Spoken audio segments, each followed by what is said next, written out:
Yeah, I'm good with that. All right. On to another timeline.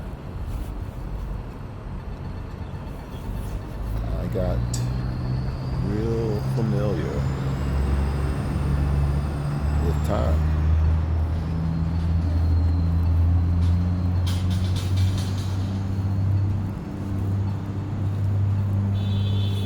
I tried to explain it in a gift once.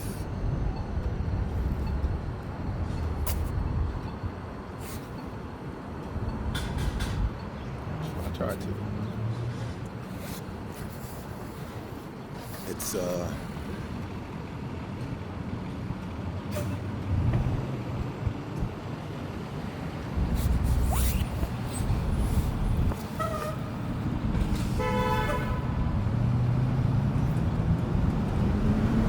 there's a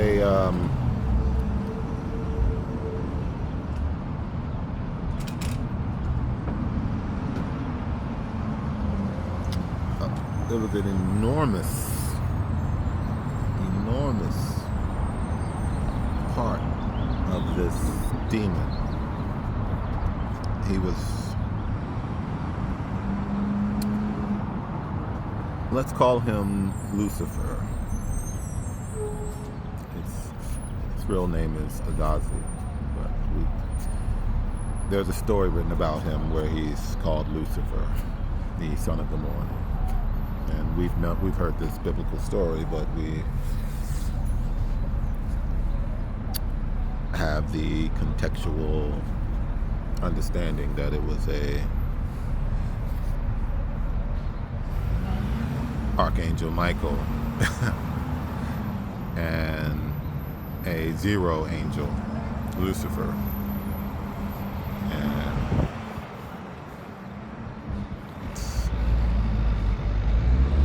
something a little different, but the allegory in that story still stands because there was a fight for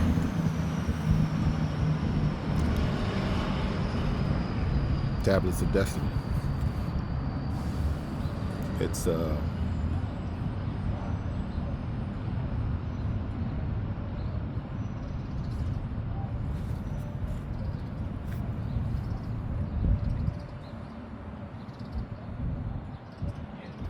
oh, the Odoo.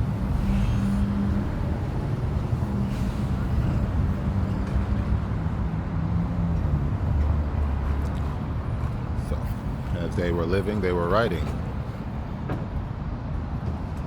As they were writing, they were creating scripture.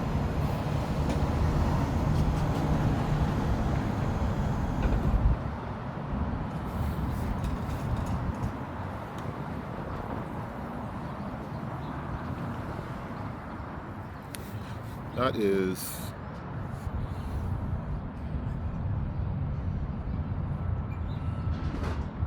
one of the most bizarre thought processes.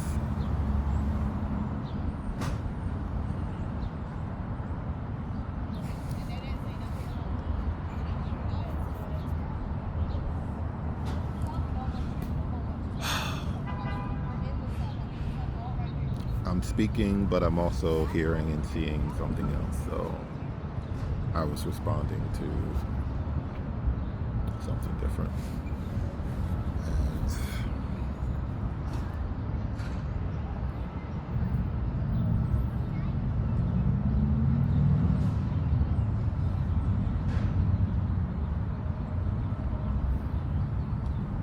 the idea of destiny swapping me after I had received two of the most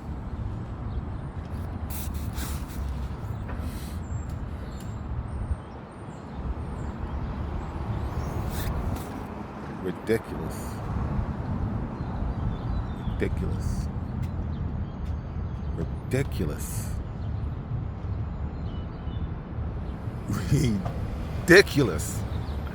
ancestor blessings.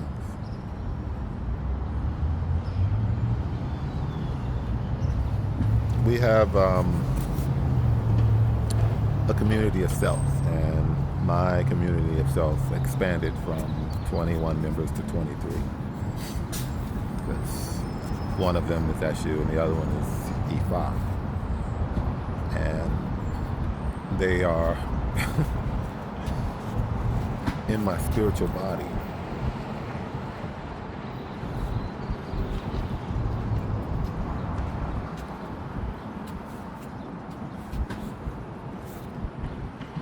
What you were trying to take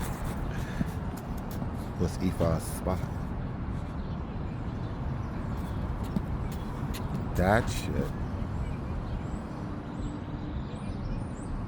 shit right there,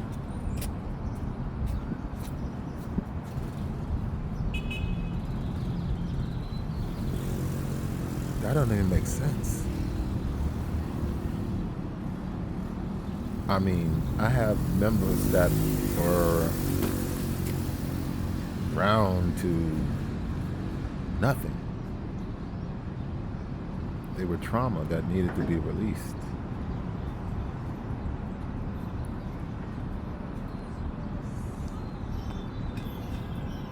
Childhood trauma. Pain bodies. He cleaned house to get here. I mean,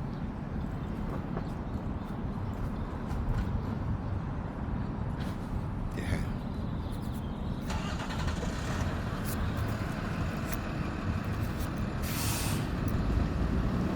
There wouldn't have been anything for you to latch on to, except for an abandonment room. It's the last thing that I cleared for the paternal bloodlines.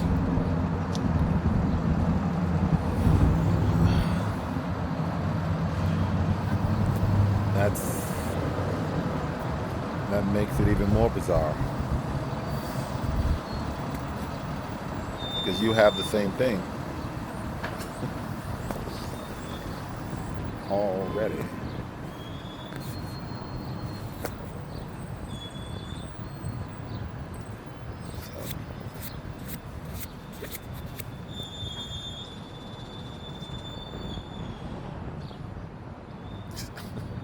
Now I got a question. Esú, how would that have worked?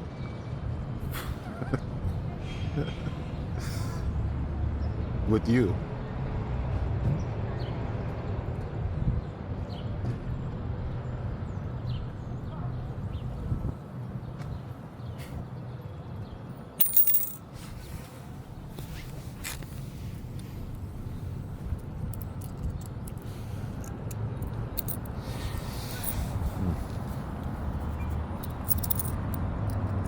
Would have just killed you on entry.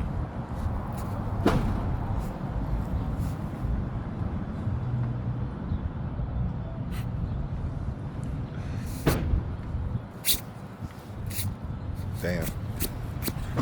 Lightning. Shango's lightning. Said he would have killed you on entry.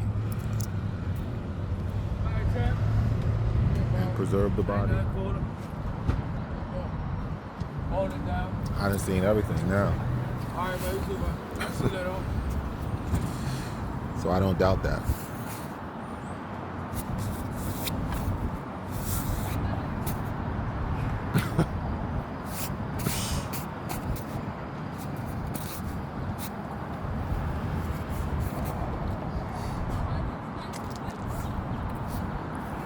Esú plays pranks. And I'm going to tell you this prank because it was pretty amazing. I had a second heart attack in December, and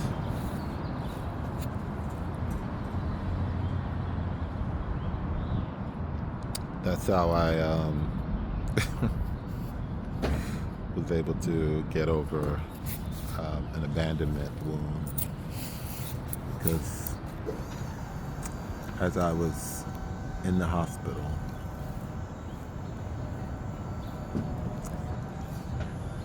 my mother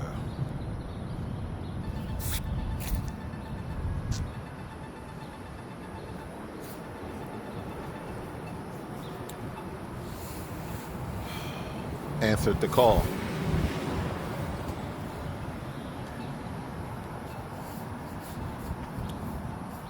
When I said to the hospital staff that I don't have anyone to call, they thought that I was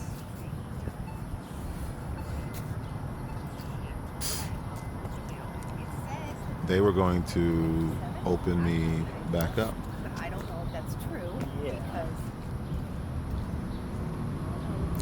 And they were like, oh, well, there's no one to call.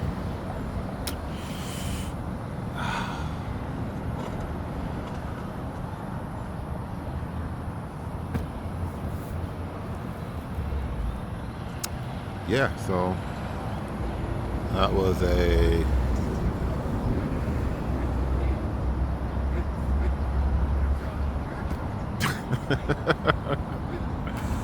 quick judgment call.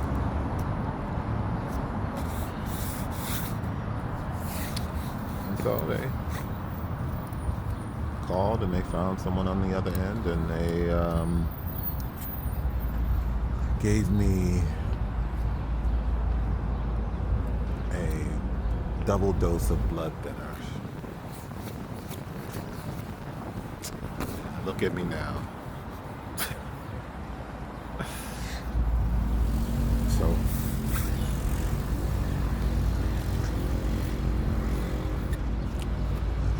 shout out to God.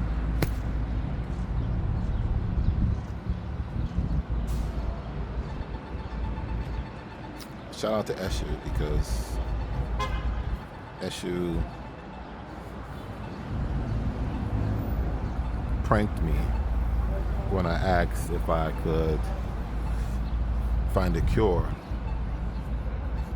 for my heart, since I clearly thought that I had failed at repairing it.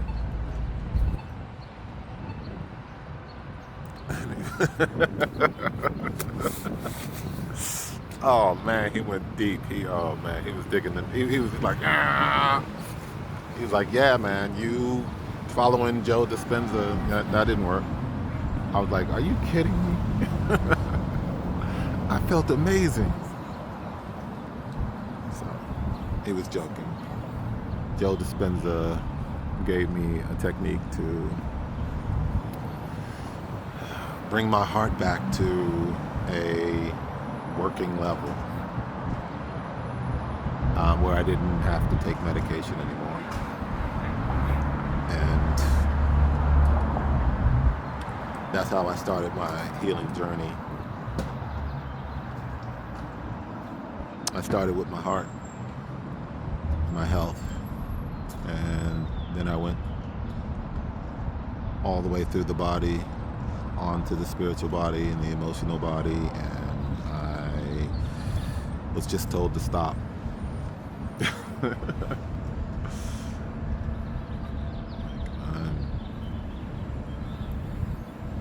Slow down and wait for others.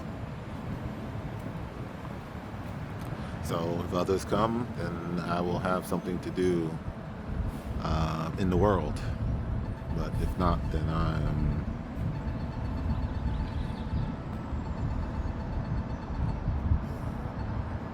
hacking. I'm still hacking. And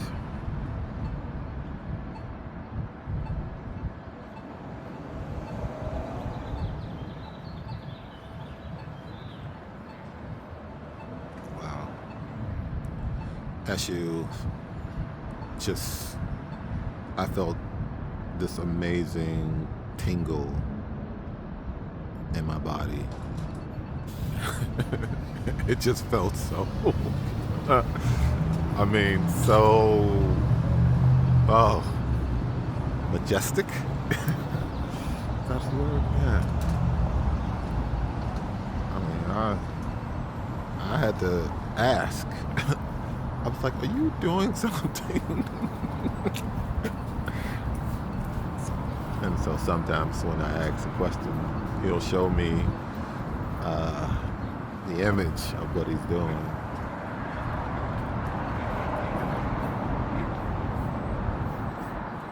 It's like, you are repairing my heart. It's like, yeah.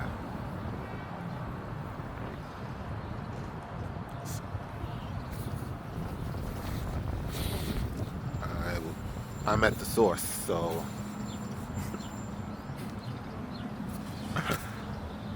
I just had to request it. And that's what I did. So he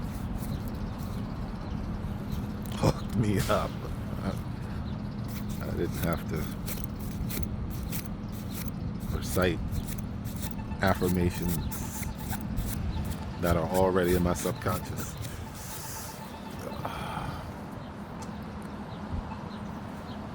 All of the work that I did is still there.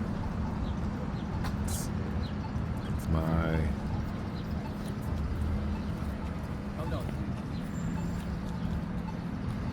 distillation of the teachings. Makes all of this worth sharing. I definitely recommend reading all of the 3 books that I read of Joe Dispenza. I talk about it in my book. Yeah, that guy.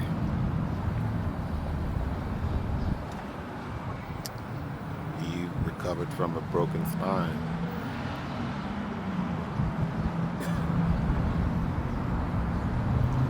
No doubt that his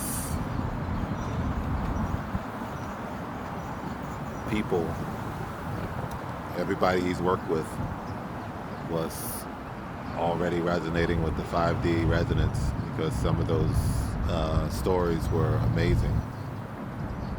And he's a great motivational speaker.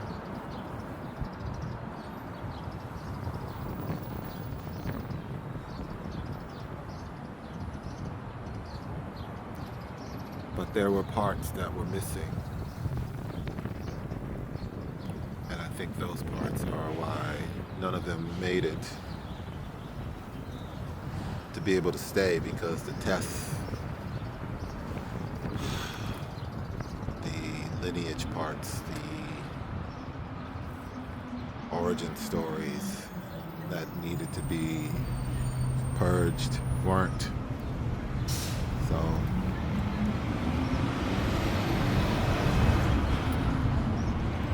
that was a missing ingredient, and that was the spiritual body, not understanding how it got there, what's making your ego do what it does. There are parts of you that will hide and not come out. When I was first taught that, I had no counter of thought for it. I was like, oh, okay. And that's the best way for me to learn, is to consider everything to be law until the scientist in me tests it for its integrity.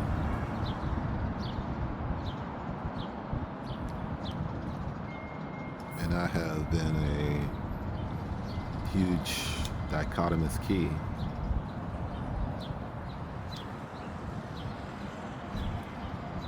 So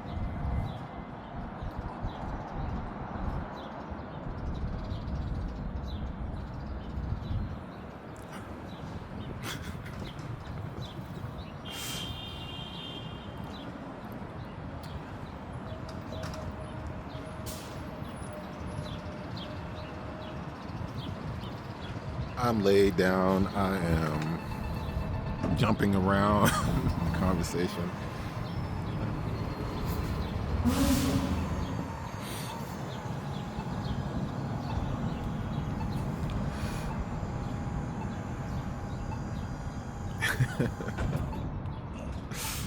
I woke up this morning with a fight in my head. Me fighting Esú.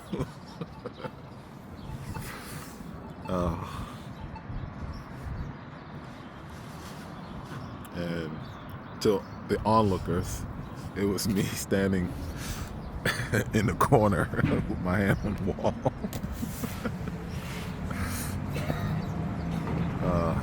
Having an argument.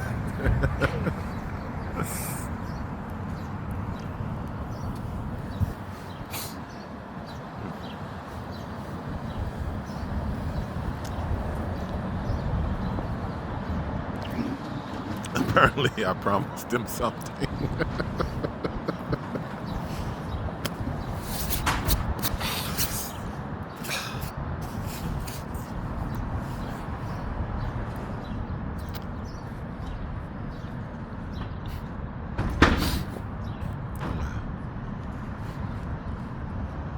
He burned a bridge, but I couldn't see what bridge it was. It's pretty. I was upset about it. Oh my goodness. So life will be funny because apparently that's in my destined path. So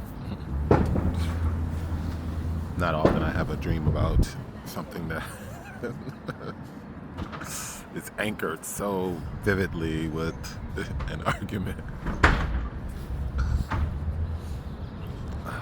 For those who never heard any of my other videos, the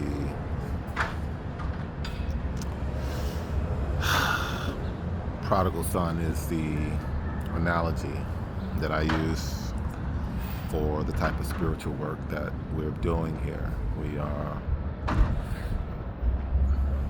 making sure that the body's technology is taken care of. That means the hard drive and the memory is clear. It's like a reset, a factory reset, but we get to keep the files that are beneficial, Word documents and stuff like that. If you have a understanding of computers and what goes on when they get old and they need to be recycled, still usable, but you recycle them and you're going to get more use out of it. Our bodies are definitely a step up from that because it has the ability to regenerate itself. As the example of repairing the heart through intention and a few other trade secrets that you can find in Joe Dispenza's book or material that I write.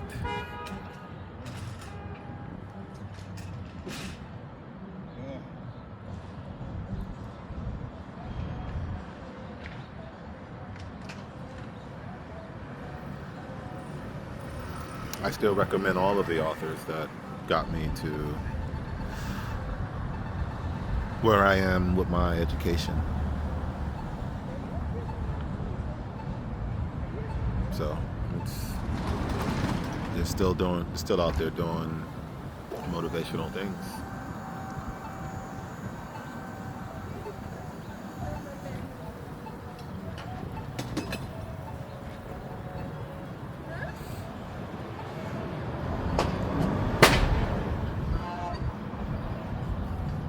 So the body, technology, and then we go into the spirituality of it.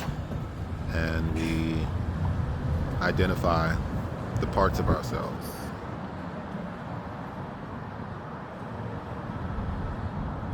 And from there, it's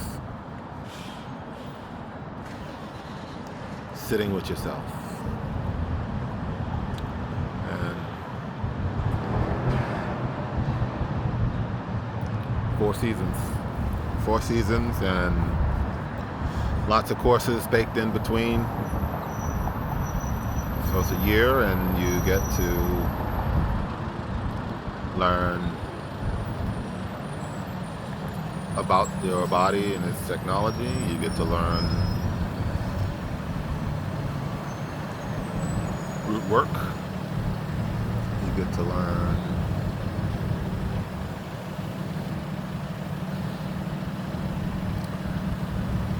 I want to say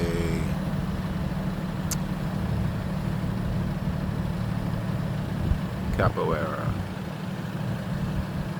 but I will see how that goes.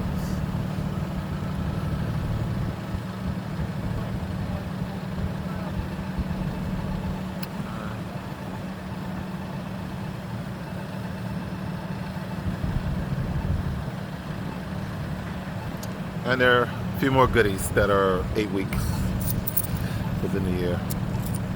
This is a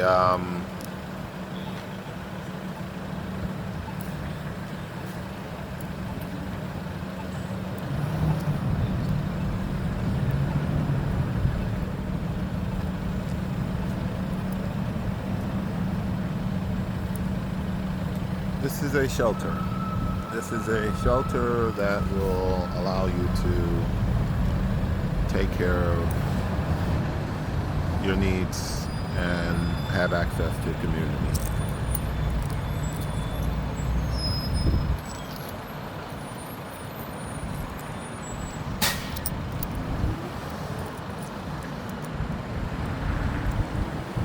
I'm going to use this model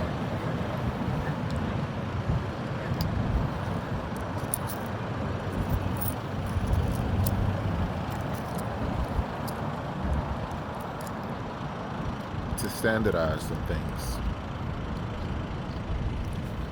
because we want to eliminate distractions. We want to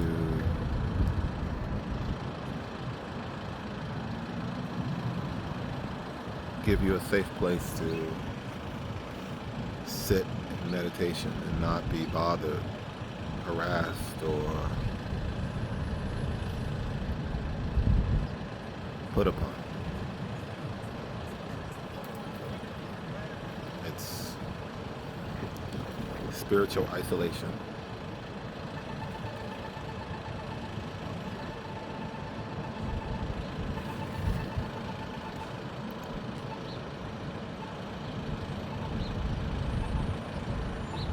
There are rules that are part of the tradition.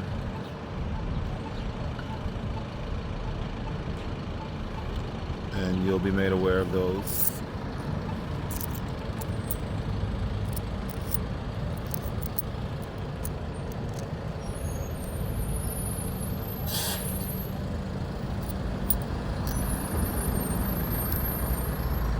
That's what we have.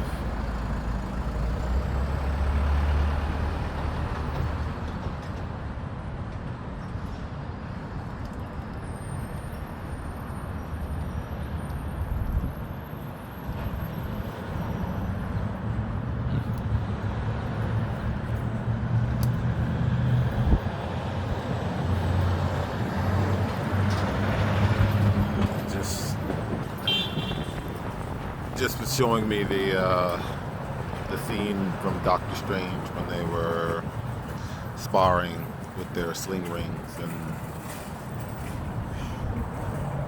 weapons. Some sorcery, magic. We have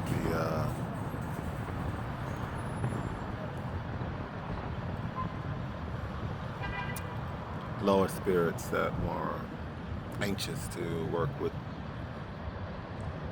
the priests, especially the Dora Milaje. They want to work with the priests.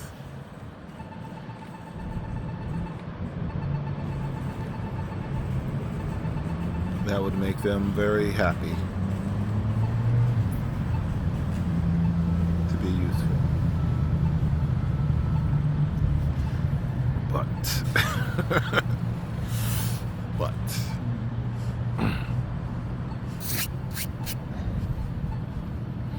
there'll be rules because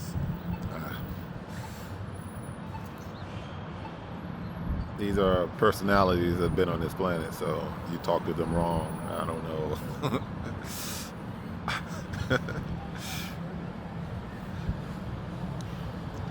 We haven't had that discussion yet, so we're going to teach you how to have proper etiquette when you are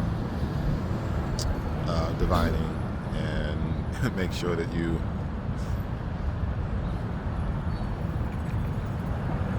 stay out of the principal's office.